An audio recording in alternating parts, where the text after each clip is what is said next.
നമസ്കാരം. പശ്ചിമേഷ്യൻ മേഖലയിൽ അമേരിക്കയും ഇറാനും തമ്മിൽ നിലനിൽക്കുന്ന സൈനികവും രാഷ്ട്രീയവുമായ സംഘർഷങ്ങൾ കേവലം യുദ്ധഭൂമിയിലെ ആയുധ പോരാട്ടങ്ങളിൽ മാത്രം ഒതുങ്ങുന്നതല്ല എന്നും അത് അത്യാധുനികമായ സൈബർ യുദ്ധമുറകളിലേക്ക് വഴിമാറിയിരിക്കുന്നുവെന്നും വ്യക്തമാക്കുന്ന വിവരങ്ങളാണ് ഇപ്പോൾ പുറത്തു വരുന്നത്. ഗൾഫ് മേഖലയിൽ തമ്പടിച്ചിരിക്കുന്ന 10,000-കണക്കിന് വരുന്ന അമേരിക്കൻ സൈനികരുടെയും അവരുടെ കരാർ ജീവനക്കാരുടെയും നീക്കങ്ങൾ നിരീക്ഷിക്കാൻ ഇറാൻ ഡിജിറ്റൽ സാങ്കേതിക വിദ്യകളെ അതിശക്തമായി ഉപയോഗിക്കുന്നു എന്ന വാർത്ത അന്താരാഷ്ട്ര തലത്തിൽ വലിയ നടുക്കമാണ് സൃഷ്ടിച്ചിരിക്കുന്നത്.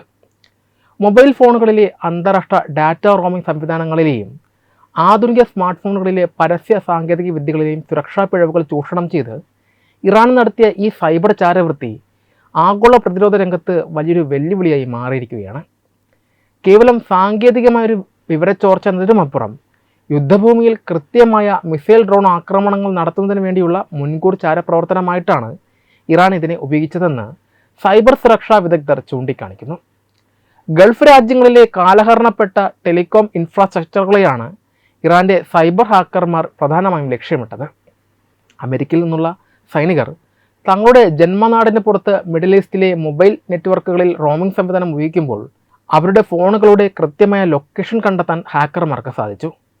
ആഗോള ടെലികോം ശൃംഖലകളിൽ ഫോണുകളുടെ സാന്നിധ്യവും അവ നിലവിൽ ഏത് ലൊക്കേഷനിലാണ് ഉള്ളതെന്നും സ്ഥിരീകരിക്കാൻ ഉപയോഗിക്കുന്ന SS7 പിങ്സ് എന്ന നിശബ്ദ സന്ദേശങ്ങളാണ് ഇതിനായി ഇറാൻ ഉപയോഗപ്പെടുത്തിയത്. അമേരിക്കൻ നേവിയുടെ 5ാം കപ്പൽപ്പടയുടെ ആസ്ഥാനമായ ബഹ്റൈൻ ഉൾപ്പെടെയുള്ള രാജ്യങ്ങളിലെ ടെലികോം ശൃംഖലകളിൽ ഇത്തരം അജ്ഞാത സന്ദേശങ്ങളുടെ വലിയൊരു പ്രവാഹം തന്നെ ഉണ്ടായി. ഇത് മൊബൈൽ ചാരവൃത്തി നിരീക്ഷിക്കുന്ന ഗവേഷണ സ്ഥാപനങ്ങൾ വ്യക്തമാക്കുകയും ചെയ്തിട്ടുണ്ട്. പ്രാദേശിക ഫോൺ ദാതാക്കളുമായുള്ള റോമിംഗ് കരാറുകളുടെ മറപിടിച്ച് ഇറാൻ്റെ മൊബൈൽ ഓപ്പറേറ്റർമാരിൽ നിന്നാണ് ഈ ട്രാക്കിംഗ് ശ്രമങ്ങളിൽ ചിലത് ഉണ്ടായതെന്ന് കണ്ടെത്തിയതോടെ ഇതിന് പിന്നിലെ കൃത്യമായ ഇറാൻ്റെ സാന്നിധ്യം സ്ഥിരീകരിക്കപ്പെടുകയായിരുന്നു. മൊബൈൽ നെറ്റ്വർക്കുകൾക്ക് പുറമെ സ്മാർട്ട് ഫോണുകളിൽ നിർമ്മാതാക്കൾ നൽകുന്ന അഡ്വർടൈസിംഗ് ഐഡികൾ വഴി ലഭ്യമാകുന്ന ലൊക്കേഷൻ വിവരങ്ങളും അമേരിക്കൻ സൈനികരെ പിന്തുടരാൻ ഇറാൻ ഉപയോഗിച്ചതായി സംശയിക്കുന്നു. സാധാരണയായി ഉപഭോക്താക്കളുടെ താൽപ്പര്യങ്ങൾക്കനുസരിച്ച് പരസ്യങ്ങൾ കാണിക്കാൻ ആപ്പുകൾ ശേഖരിക്കുന്ന ഈ ഡിജിറ്റൽ വിവരങ്ങൾ വിപണിയിൽ നിന്ന് പണം നൽകി വാങ്ങാൻ സാധിക്കുന്ന ഒന്നാണ്. മുൻകാലങ്ങളിൽ അമേരിക്ക തന്നെ ഇത്തരം വാണിജ്യ വിവരങ്ങൾ ചാരവൃത്തിക്കായി ഉപയോഗിച്ചിട്ടുണ്ട് എന്നത് പരസ്യമായ രഹസ്യമാണ്.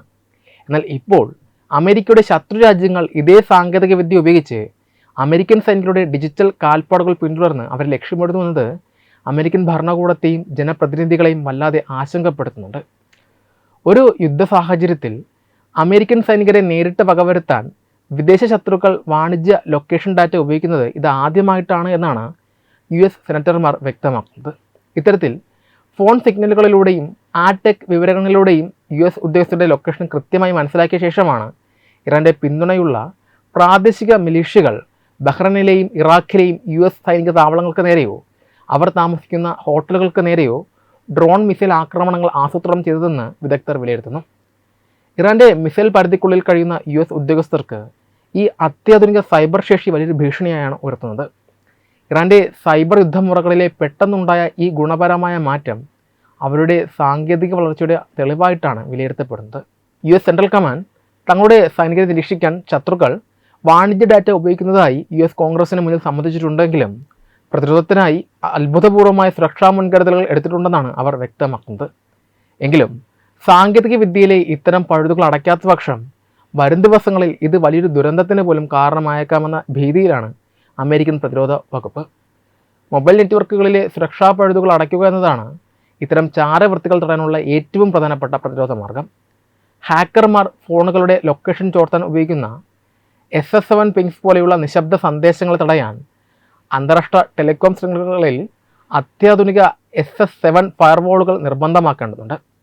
ഇത്തരം ഫയർവാളുകൾക്ക് അനാവശ്യമായോ സംശയാസ്പദമായ രീതിയിലോ വിദേശ നെറ്റ്വർക്കുകളിൽ നിന്ന് വരുന്ന ലോക്കൽ അന്വേഷണങ്ങളെ തനിയെ തിരിച്ചറിഞ്ഞ് തത്സമയം ബ്ലോക്ക് ചെയ്യാൻ സാധിക്കും. സൈനികർ തമ്പടിച്ചിരിക്കുന്ന തന്ത്രപ്രധാനമായ വിദേശ രാജ്യങ്ങളിലെ പ്രാദേശിക മൊബൈൽ നെറ്റ്വർക്ക് ദാതാക്കളുമായി ചേർന്ന് സുരക്ഷാ മാനദണ്ഡങ്ങൾ കർശനമാക്കുകയും സൈനികരുടെ ഡാറ്റ കൈമാറുന്നതിൽ കർശനമായ നിയന്ത്രണങ്ങൾ കൊണ്ടുവരികയും ചെയ്യേണ്ടത് അത്യന്താപേക്ഷിതമാണ്.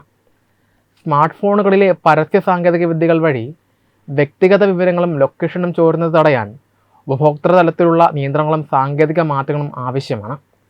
സ്മാർട്ട് ഫോണുകളിൽ നിർമ്മാതാക്കൾ നൽകുന്ന അഡ്വർടൈസിംഗ് ഐഡികൾ പരസ്യമായി വിപണിയിൽ വിൽക്കപ്പെടുന്നത് തടയാൻ ഫോണുകളിലെ പേഴ്സണലൈസ്ഡ് ആഡ് സംവിധാനങ്ങൾ പൂർണ്ണമായും ഓഫാക്കി വയ്ക്കാൻ സൈനികർക്ക് കർശന നിർദ്ദേശം നൽകണം.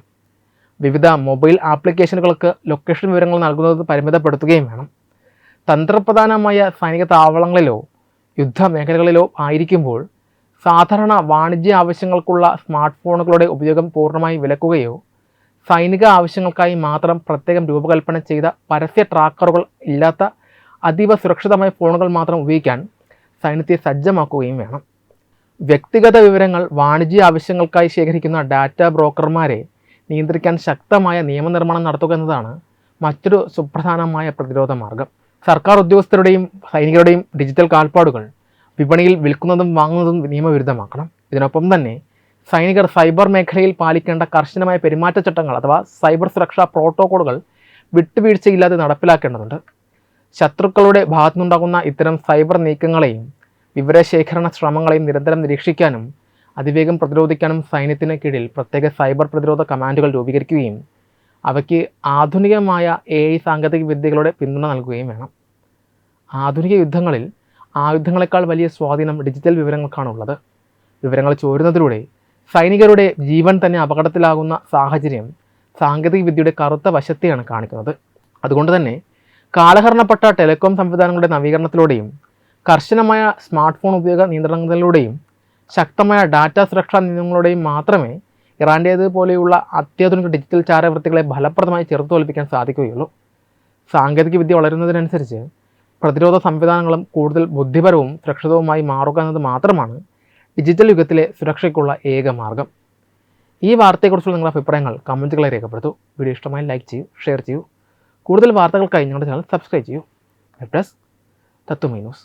HIV അണുബാധ സന്തോഷപൂർണമായ ഒരു ജീവിതത്തിന് തടസ്സമല്ല. HIV അണുബാധയ്ക്ക് ഫലപ്രദമായ ചികിത്സ ഇന്ന് ലഭ്യമാണ്. ഇതിന് യഥാസമയം അണുബാധ കണ്ടെത്തുന്നതും കാലേക്കൂട്ടി ചികിത്സ നടത്തേണ്ടതും അത്യാവശ്യമാണ്. സൗജന്യമായ ചികിത്സയും മാർഗനിർദ്ദേശങ്ങളും സർക്കാർ ആശുപത്രികളിലെ ERT അഥവാ ഉഷസ് കേന്ദ്രങ്ങളിൽ ലഭ്യമാണ്. ആരോഗ്യ സംരക്ഷണം ഓരോരുത്തരുടെയും ഉത്തരവാദിത്തമാണ്.